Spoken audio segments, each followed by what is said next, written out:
अस्सलाम वालेकुम दोस्तों, मोहम्मद अज़ीम हयात यूके के शहर लंदन से। दोस्तों, ताउन फाउंडेशन जो है उनकी हमेशा ही ये कोशिश रहती है कि किसी न किसी मस्बत चीज़ की तरफ जो है लोगों का जो है वो रुझान करें, उनका जहन लगाएं। तो मैंने पढ़ा कि वो इस दफ़ा व्लॉग बनाने के लिए उन्होंने गुजारिश की लोगों से कि स्मोक के ऊपर जो है वो थोड़ी सी जो है इन्फॉर्मेशन लोगों को अपनी अपनी अकल के मुताबिक ज़रूर दें, आगाही के लिए।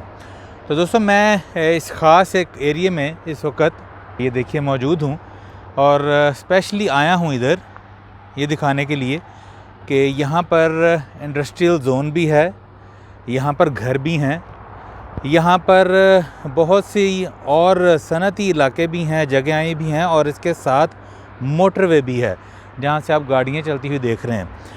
यहाँ पर आने का मकसद मेरा दोस्तों ये था कि इतना कुछ होने के बावजूद आप यहाँ की फ़ज़ा देख रहे हैं तो बिल्कुल साफ़ सुथरी है।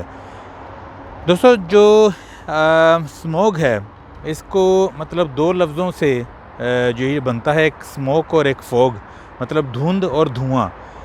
और दोस्तों, ये दोनों चीज़ें जो हैं मिलके जो है वो स्मोक बनाती हैं उस वक़्त जब फ़ज़ा के अंदर वो जहरीली गैसें मौजूद हों जो स्मोक को तश्कील देने में मदद देती हैं।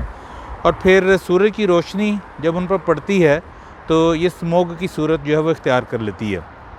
इसकी दोस्तों मुतअद्दिद जो हैं वजूहात हैं, उनमें मतलब सनती जो फैक्ट्रियां हैं आपकी, उनमें से निकलने वाला धुआं और फिर आपकी गाड़ियां जो आप चलाते हैं, बसें वैगनें वगैरह, उनके इंजन जो ख़राब होते हैं, उनके जो एग्जॉस्ट सिस्टम ख़राब होते हैं, उनसे निकलने वाला धुआं।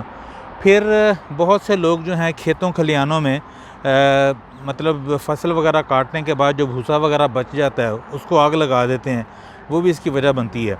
मैं बहुत ज़्यादा डिटेल में नहीं जाऊंगा क्योंकि इसका दुरानिया मेरे ख़्याल में इतना लंबा होना भी नहीं चाहिए।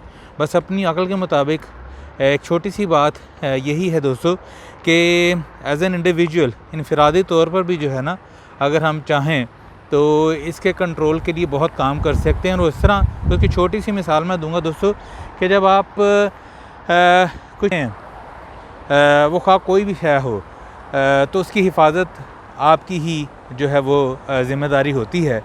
अगर आप गाड़ियाँ, मोटरसाइकिल्स वगैरह, बसें वगैरह या आप रिक्शा वगैरह इस्तेमाल करते हैं, चलाते हैं, तो मेक श्योर करें कि आपका इंजन अच्छी हालत में है, उसका ख्याल रखें। आप जिस चीज़ को इस्तेमाल करते हैं उसको हर हाल में अच्छा होना ही चाहिए, ख़ास तौर पे वो चीज़ जो आपको किसी ना किसी सूरत में कोई फ़ायदा, को बेनिफिट दे रही होती है।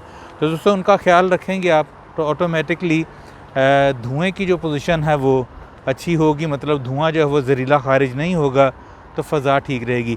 इसी तरह आप किसी कारखाने के या फैक्ट्री के मालिक हैं या वहाँ पर आपकी चलती है, आप करता धरता है वहाँ के, तो मेक श्योर करें कि वहाँ पर आप ऐसा कोई मतलब केमिकल जब आप इस्तेमाल करते हैं या जलाते हैं किसी चीज़ को, तो उनका प्रॉपर जो है वो एक तरीका हो उनको ज़ाया करने का। बहुत से लोग टायर भी जलाते हैं दोस्तों। अब तो खैर काफ़ी कंट्रोल है इसके ऊपर, पर फिर भी अभी भी टायर जलाने वाला अमल जो है अभी भी होता है फैक्ट्रियों में, क्योंकि टायर जो है वो ज़्यादा देर तक ईंधन का काम देता है जलकर। तो बस यही है दोस्तों कि ये स्मोक जो है सेहत के लिए भी इंतहाई नुकसानदेह है। गले की ख़राश, नज़ला, ज़ुकाम, फेफड़ों की बीमारियां, दमे की बीमारी, इन सब का मौजब बनता है। तो आइए कोशिश करते हैं। और दोस्तों, मैं लंदन से इसलिए ये वीडियो बना रहा हूँ ताकि आपको यहाँ की पुरफ़ज़ा जो माहौल है वो दिखा सकूँ। और बताने का मकसद सिर्फ ये है कि मैं स्पेशली इस इंडस्ट्रियल इलाके में आया हूँ ये वीडियो बनाने के लिए कि आपको दिखा सकूँ। दोस्तों, यहाँ पर गाड़ियाँ शायद लाहौर वगैरह से या दूसरे शहरों से पाकिस्तान के ज़्यादा चलती हों, फैक्ट्रियाँ भी यहाँ पर ज़्यादा हैं, तो पर यहाँ पर माहौल फिर भी फ़ज़ा फिर भी साफ़ है। क्यों कि दोस्तों, ये लोग जो है अपने माहौल को साफ़ सुथरा रखने में अपना अहम किरदार अदा करते हैं। और इसके अलावा दोस्तों, सबसे अहम चीज़ जो है दरख्त, पौधे जो हैं इनको ज़रूर लगाएं अपने घरों में। अगर आपके घरों में ज़मीन नहीं है, कोई जगह नहीं है, तो गमलों में लगाएं दोस्तों, पर पौधे ज़रूर लगाएं। पौधे भी हमारे माहौल को खूबसूरत और फ़ज़ा को साफ़ रखने में बहुत अहम किरदार अदा करते हैं। बहरहाल मैं आज का व्लॉग जो है वो यहीं पर ख़त्म करूँगा और मुझे उम्मीद है कि जो पैगाम मैं आप लोगों को पहुँचाना चाह रहा था वो बखूबी आप तक पहुँच गया होगा। अपना बहुत सा ख्याल रखिएगा। मिलते हैं अगली किसी वीडियो में। अस्सलाम वालेकुम।